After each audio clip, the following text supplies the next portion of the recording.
Hello, Horror Nights in family, and welcome back to my YouTube channel. Your home for scary movie reviews and horror-related topic videos every single Wednesday and Saturday. You guys look so nice today and ready for a very long, in-depth video. And it must be Wednesday, which means we're going to be talking about a horror movie. And I'm super excited to be talking about the film that you guys picked, Wrong Turn. So let's do it.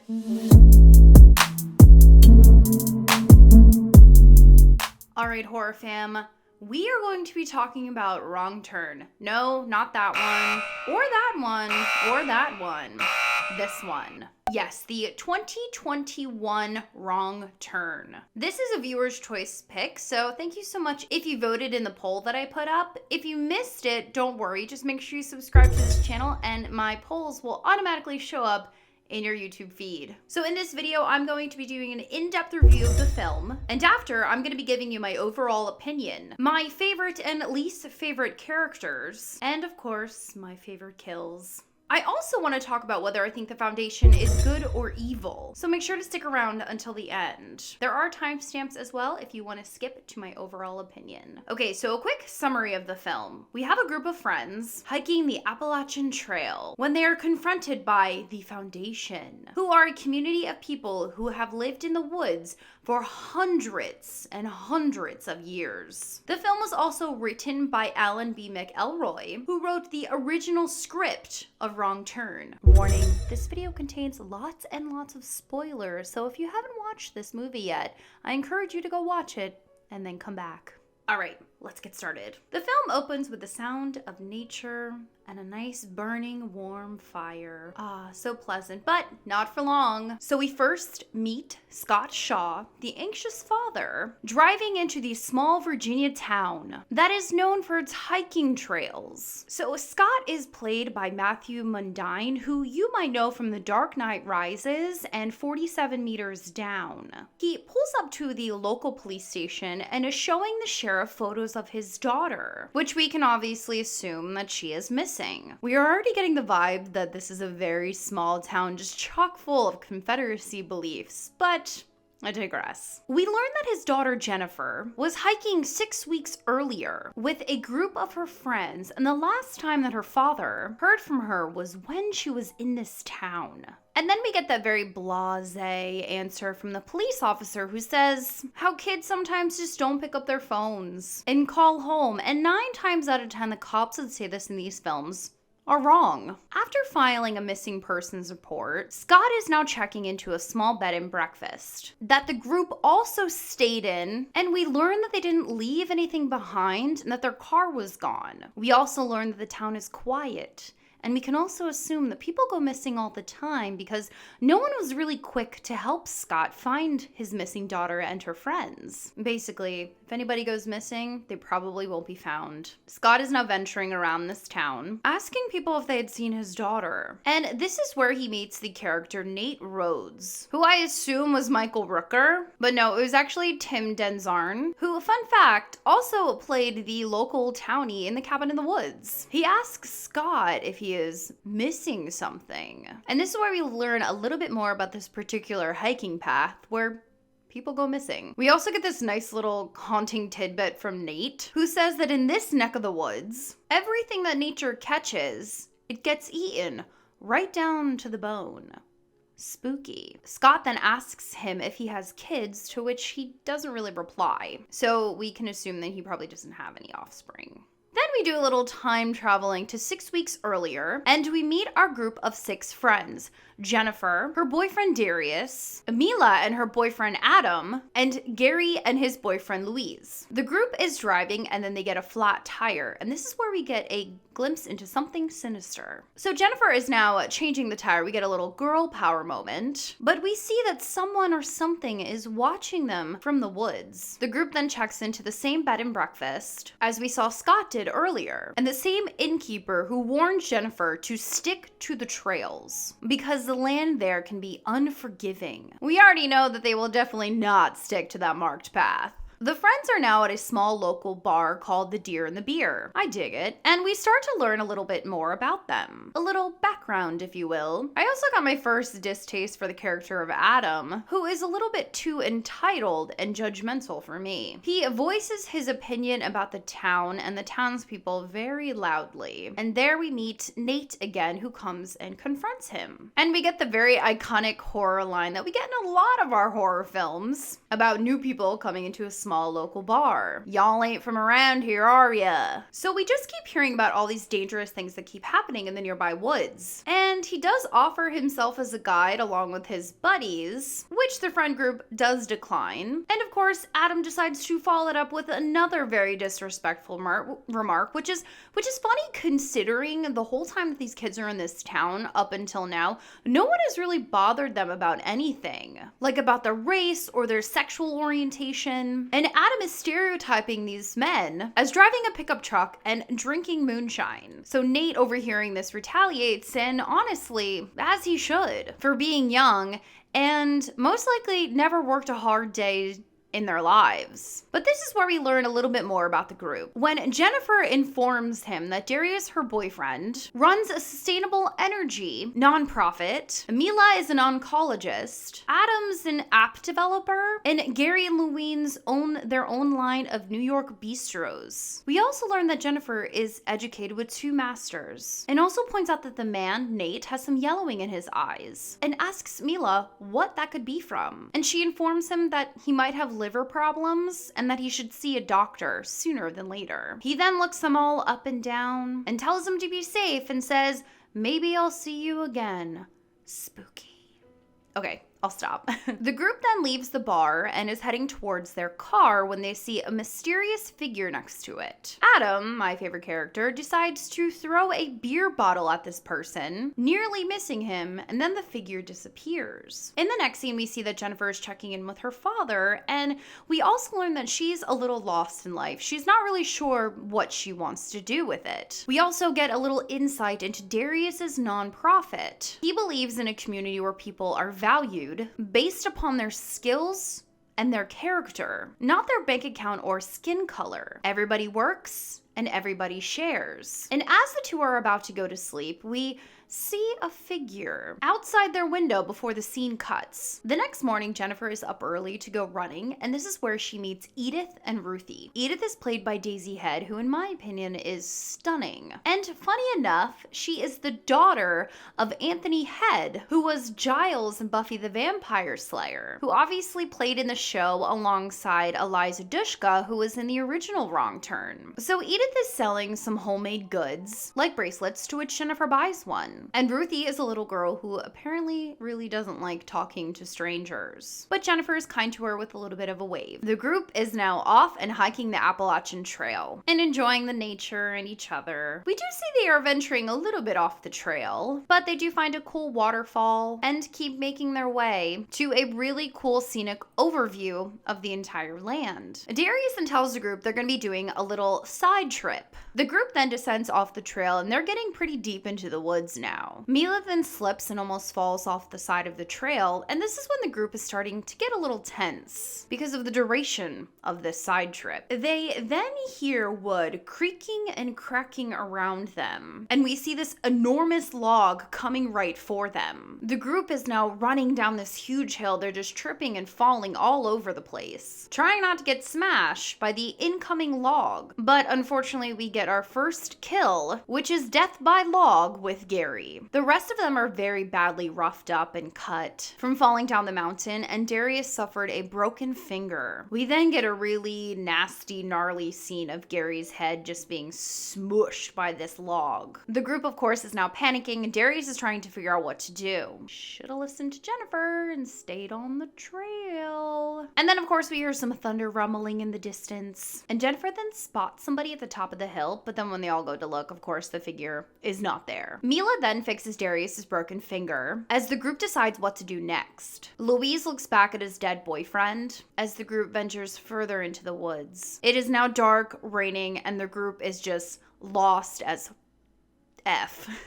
They decide it's best to camp out for the night and try again in the morning, and Adam does have a little bit of redeeming quality here when he is comforting Louise, telling him that Gary's in a better place now and that he's okay. The group is now inside of the tent and the storm is just crashing overhead. Jennifer wakes up from a crack of thunder and she sees this really weird figure outside of the tent. It is now the next morning, and thankfully the rain has stopped, but now Mila is MIA. We also get a nice look around of where they camped last night, and it was a graveyard. Darius then spots a sign that's embedded in the rock, and we find out that it's a declaration pledge to the Foundation of America, founded in 1859. The engraving lists a dozen families pledging their lives and their children's lives to the true and honest foundation of a blessed and ideal America. And then we find out that their phones are missing. So now we have a missing Mila and missing cell phones. Also to note, they really weren't getting much service from their cell phones anyway. Jennifer then recalls seeing someone outside their tent last night. Adam then goes into full spiral mode and is screaming and yelling at the group that whatever this is, or whoever this is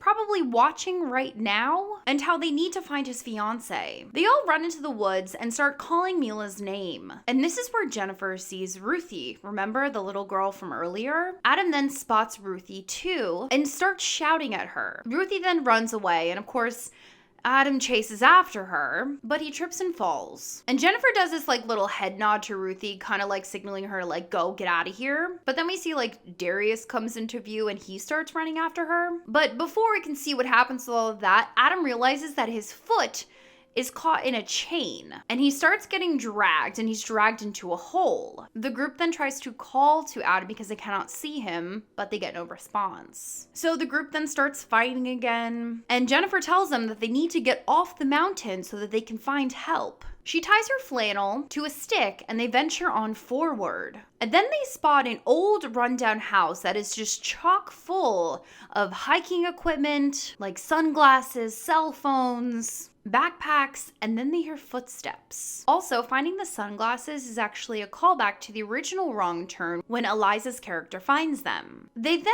spot two people in the distance carrying Adam, hog-tied to a branch. The two are wearing what looks like to be like homemade hunting gear, like sticks and leaves and deer heads. Darius then finds a hatchet and starts running towards them to let Adam go. So these two men are now speaking in a foreign language. And the whole group, these people, they're all just like yelling at each other. And remember, Mila is still missing. But before anyone can peacefully talk to each other, Adam somehow gets himself untied, grabs a branch, and starts bashing in the head of one of these men. It's actually a pretty cool like slow-mo scene. Okay, so at this point in the film, I'm starting to kind of rationalize that maybe these people, this foundation, maybe they're not bad because of this scene. The two men didn't really retaliate against the group when they came at them with weapons. Also, don't forget to stay until the end of this video where I debate whether I think the Foundation is good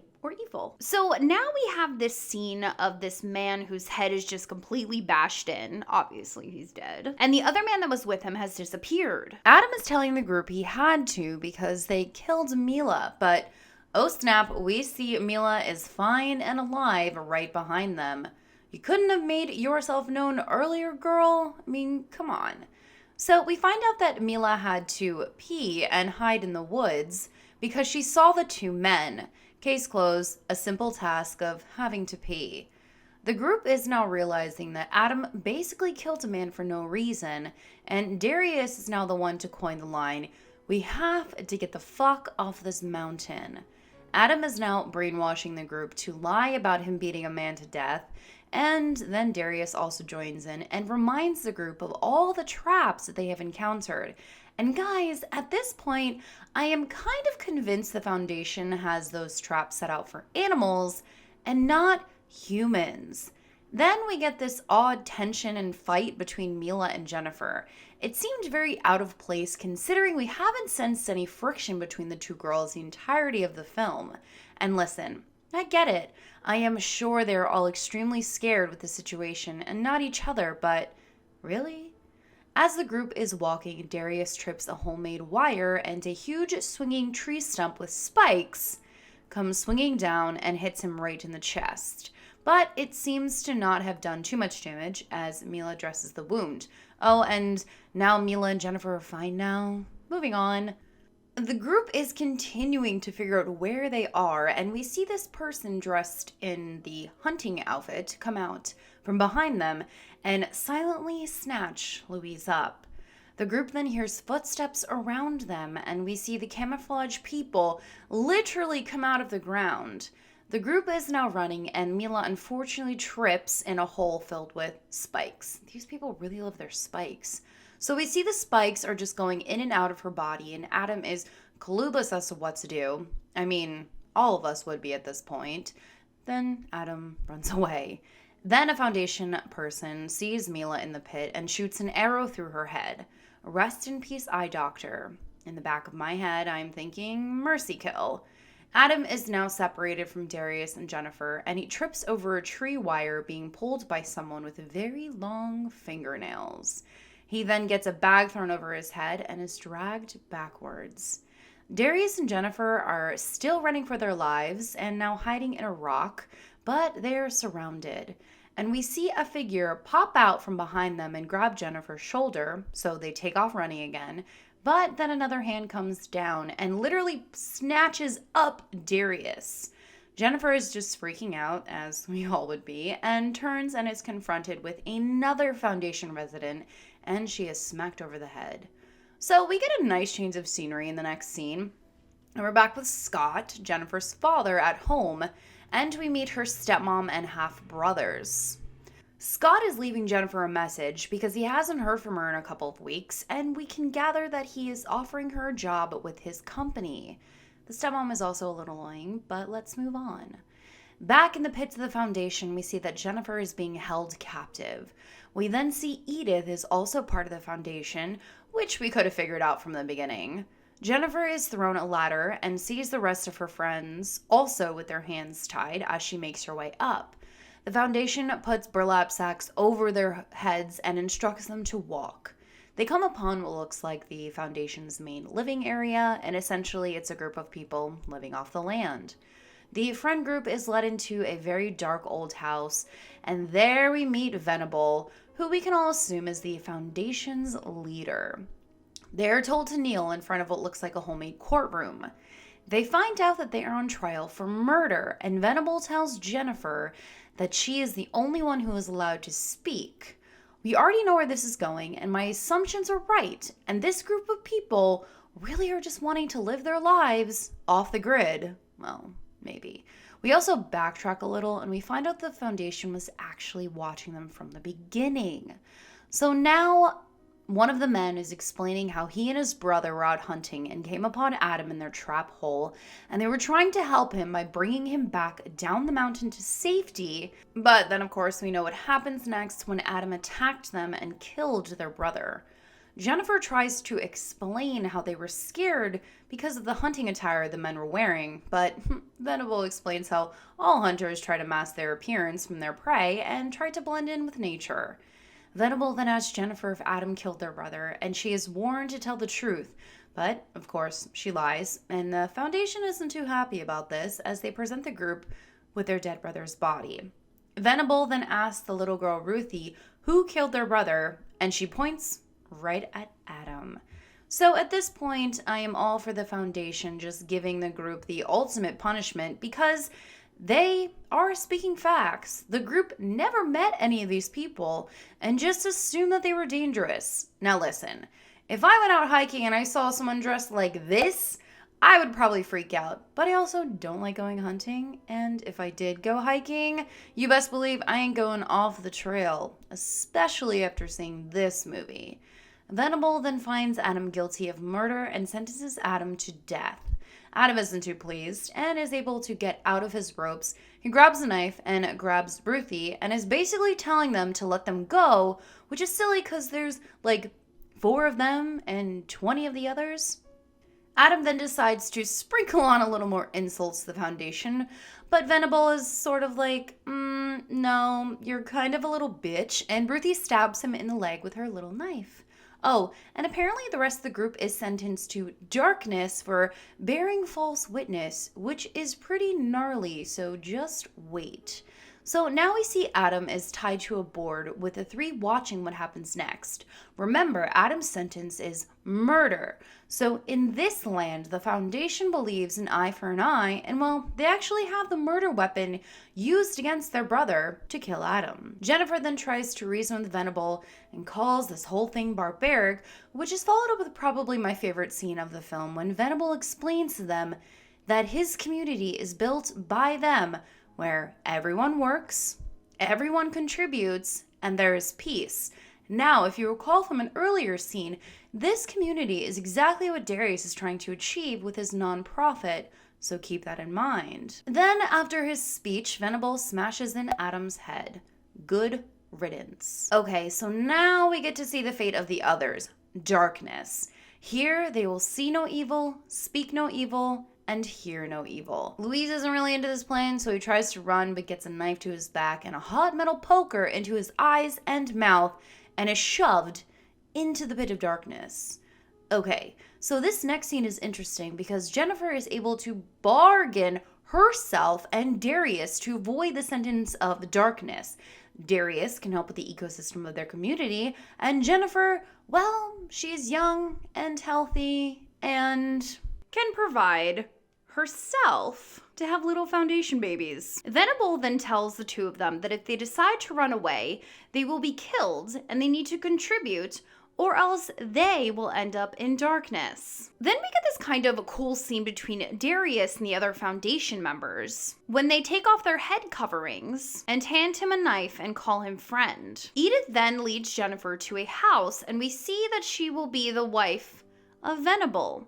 Interesting. She asks him if they could ever leave, and he asks why they would even want to leave, and Venable, just being the all-knowing, he is just reading Jennifer to filth, telling her that she was alone down below and is lost in her life and went up to the mountains looking for something. And now she found it with Venable. Okay, so moving on, we are back with Scott as he is preparing to venture into the woods to find his daughter. We see that he is having a nice, quiet dinner at our favorite local bar, the Deer and the Beer, when the innkeeper comes and sits down across from him to lay on some knowledge about the trails. She tells him there are people living in the mountain called the Foundation, and yes, we see our favorite local Nate is watching from the pool tables yet again. Okay, so now we get the full backstory on the Foundation. So, in 1859, a dozen or so families packed up all their things and fled up the mountain when the states were going to war, and they presumed America as they knew was going to fall, and their way of life was going to be the new way of life for everyone. She also adds in that people who go up there never come back, alive or dead, and it's made to look like they left. As Scott is venturing back to his room, he is attacked by Nate and his townie friends, which is an odd scene to throw in, but I guess it was kind of for his own protection. Anyways, the next day, Scott is about to head out on the trail to find his daughter, but he is stopped by the innkeeper who wants to help. She brings him to her nephew, Ed, who is a hunter, and his son, Cooper. He then shames Scott for wearing his bright-ass yellow jacket. Okay, so at this point, I'm wondering why the innkeeper even wants to help Scott. Has she, helped others in the past? Did she take a liking to the group of friends and to Scott? So we also learned that Ed was shot in the head with an arrow from the Foundation and wants to return the favor, which is why he is so keen on helping Scott. Oh, and Scott also paid him $5,000, so I'm sure that helps. Okay, so we got our three characters venturing up the mountain, and Ed has already spotted a sneaky little trap to show Scott these people are nothing to mess with. Then we see Cooper fall into a hole, and the three of them are trying to get him out. But as they are trying, we see Ed's foot getting closer and closer to another tripwire. His foot hits it, and this huge tree stump with spikes again, falls on the two of them, and rest in peace to Ed and Cooper. Okay, so here is a little bit of a problem that I have. In the scene directly before this, Ed is saying, "You walk where I walk." But then we see in the next scene that Ed is the one in the back. Like, Ed has to know about the traps, and literally 5 seconds later, his son falls into a trap. Anyways, in the next scene, we see Scott take Ed's gun and flashlight and is making his way up the mountain. It's now nightfall, and of course he comes face to face with some Foundation members who are dragging him back to their home. One of the members also has their skull hunting mask on, and we can see that it's Darius. Then the rest of the community comes out and starts surrounding Scott, and then Scott decides this is the best time to shoot Ed's gun into the air, but before he can do anything else, Jennifer shoots him in the arm with an arrow. Girl, that's your dad. That is not nice. We then see in the next scene that Jennifer is just standing nobly by her new husband. And poor Scott doesn't even get a trial. Venable just says you get darkness at dawn. I wonder if that's all their punishments, like death or darkness. Easy choice, I guess. So back in the cozy home of Venable and Jennifer, he asks her if she is all right, and Jennifer responds with, "I've made my decision." But in the next scene, we see Jennifer is coming to her dad's rescue. I did chuckle at the line when Scott goes, "You shot me with an arrow." So as the two are trying to escape, Darius stalks up behind Jennifer and is asking where they're going, and Jennifer explains, "Okay, my dude, this is where we bounce." But Darius wants to stay because the Foundation is what his whole life work was down below, and he does let them pass. Daughter and father are now sneaking around the camp looking for a way out and are confronted with a huge lock on the front gate, but then Ruthie appears. She asks Ruthie if there's another way out, and yeah, there is, but it's through the cave of darkness filled with all the eyeless people. I did like this moment because it was sort of built up like, what do these people look like now? Before they enter, Jennifer asks Ruthie if she wants to come, but she shakes her head no. But then we see that one of the members is bringing back a prisoner, and he sees Scott and Jennifer trying to escape. Jennifer decides to shoot him. Also, what was he even doing with the prisoner? As the two are making their way through the cave, we see these eyeless people who kind of remind me of like zombies and like the creatures from The Descent. Sadly, they do encounter their friend Louise, and Jennifer mercy kills him with a shot to the head. The shots have warned the others that something is afoot as the two come to the opening, but are met with a steep ledge. From out of the darkness, we see Edith running at Jennifer, and she almost gets a knife to the forehead, but thankfully they roll off the ledge, and Jennifer uses Edith as a pillow to cushion her fall. The two are now separated, and one of the Foundation members says he can smell Jennifer's, Okay, so then he tells her that he is gonna take her for himself once she gets punished. So yeah, we gotta assume the men of the Foundation may or may not be using these prisoners for their own, fun. But luckily Jennifer still has a knife on her and stabs him over and over and over again. A little pent-up aggression, no? Scott is now alone, but he has a gun, and he uses it to blow Edith's head off as she is running towards him in the darkness.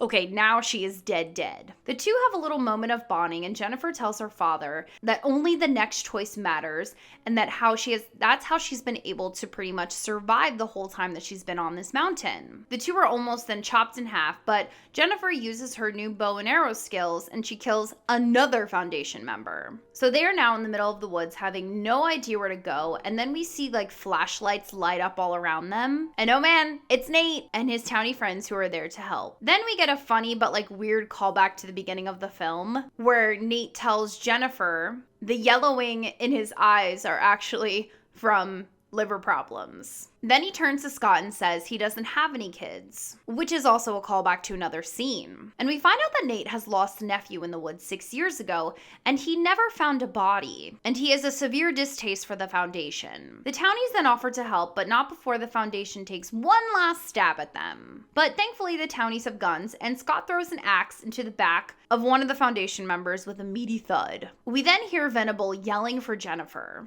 but Nate takes a Molotov cocktail and chucks it at him. It's actually a really cool scene of the flames with like Venable in the background taking off his mask. Then we get another callback when the two are in the townie's pickup truck and Nate offers him some moonshine. Remember, that's what Adam said back in the beginning of the film. So we fast forward a couple of months, we see that Jennifer is working for her father and is safe and secure. She's dropping off blueprints to him at work and she starts heading back home. With about 10 minutes left of the film, Jennifer arrives home and is greeted with her stepmom and her half-brothers and some new neighbors, John and Ruthie. And dun dun dun, of course, it's really Venable, and yes, it's Ruthie, looking sharp in their upper class clothing. Oh, and we also see that Jennifer is pregnant. What a twist.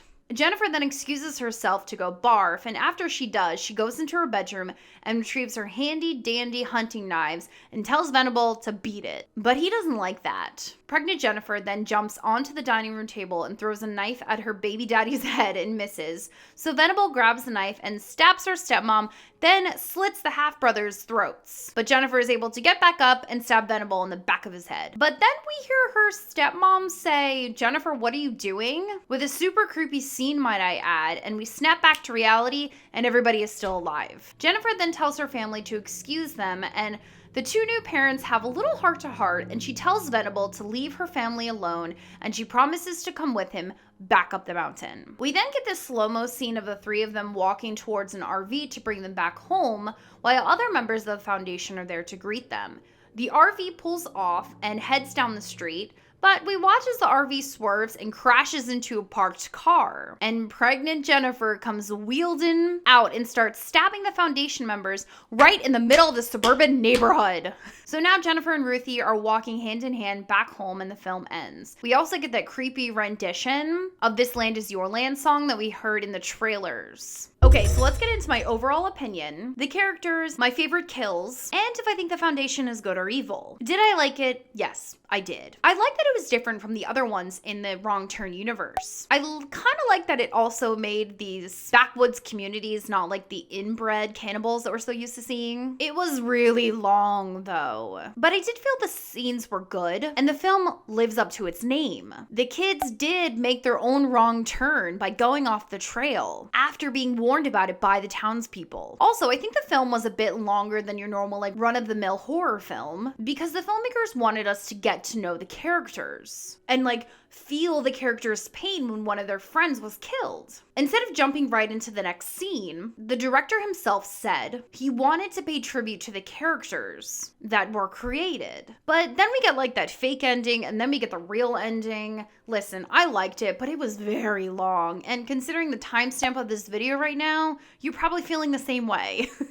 The film completely set itself apart from its predecessors as well. It was nothing that we expected. It was the filmmaker's choice to put our eyes and ears into how we treat others today with preconceived notion and judgment. I do have some questions though, like what happened to Jennifer's baby? And what about Ruthie? Did they like start a new life together? The stepmom really wasn't too keen on Jennifer in the first place. So is she gonna be cool with this weird little new girl and this unborn baby in her house? What will happen to Ruthie? Will she be able to like assimilate into this new life that is the exact opposite of her upbringing? What about Darius? Does he become the new leader since, you know, Venable has been sliced and diced? And at the time of this recording, we don't have a talk of a sequel, but who knows, maybe one day. Okay, so now let's talk about the characters. I liked Nate, who we find out is actually a nice guy with a rough exterior. When we first meet him with the friend group, he was actually trying to warn them not to venture too far. And then he does it again with Scott when he kind of like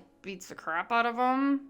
So essentially he's trying to just like run him out of town. I also really liked Venable, who is played by Bill Sage, who you might know from American Psycho. He played David Van Patten. I thought he really embodied the character of Venable so well, and he definitely gave me the creeps in the final scenes. He ruled over the Foundation with little mercy, but also with an appreciation for his land and for his community. Jennifer was cool, definitely not my favorite, but she really had some badass Spinal Girl moments that I really enjoyed watching. I believe that she just kind of wanted to find her purpose in life, and she really just loved her friends and her family. She was smart, she played to her strengths. Like when her and Darius were about to get like poked into the eyeballs and thrown into the pit of darkness. That was a smart move. The rest of the friend group were kind of forgettable, but of course we needed them as pawns to see how the community actually worked. I will say they were believable as their characters and played really well together considering the range of emotions that happened when things started to go crazy. All right, let's talk about kills. I want to go back to the first kill with Gary. What's interesting is it's never really explained.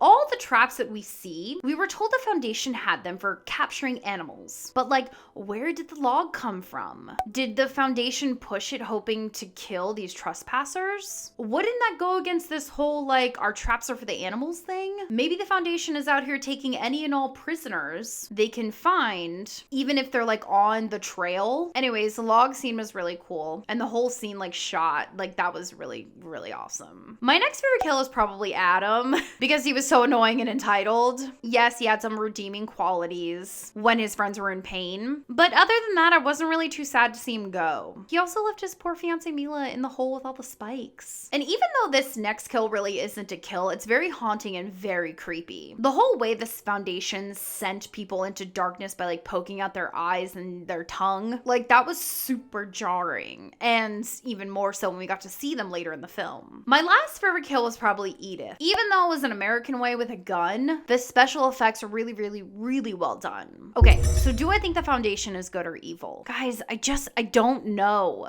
My first reaction was they aren't evil. But as I went back and edited my notes, I was starting to see things differently. Like, why did they take their cell phones? They were essentially trapping them on the mountain by doing that. And that log scene too, like I said, it was just, I just don't know. Let me know in the comments down below if you think the Foundation is good or evil. And let me know in the comments down below if you liked this movie. Also, make sure to like this video so I know when I can make more. All right, friends, I think that's gonna be it for me and this video. And if you like these kinds of videos, I have an entire playlist dedicated to horror movie reviews in the description box below. Thank you so much for watching, especially if you made it this far. You can follow me on my social medias if you want to, and I'll see you guys soon.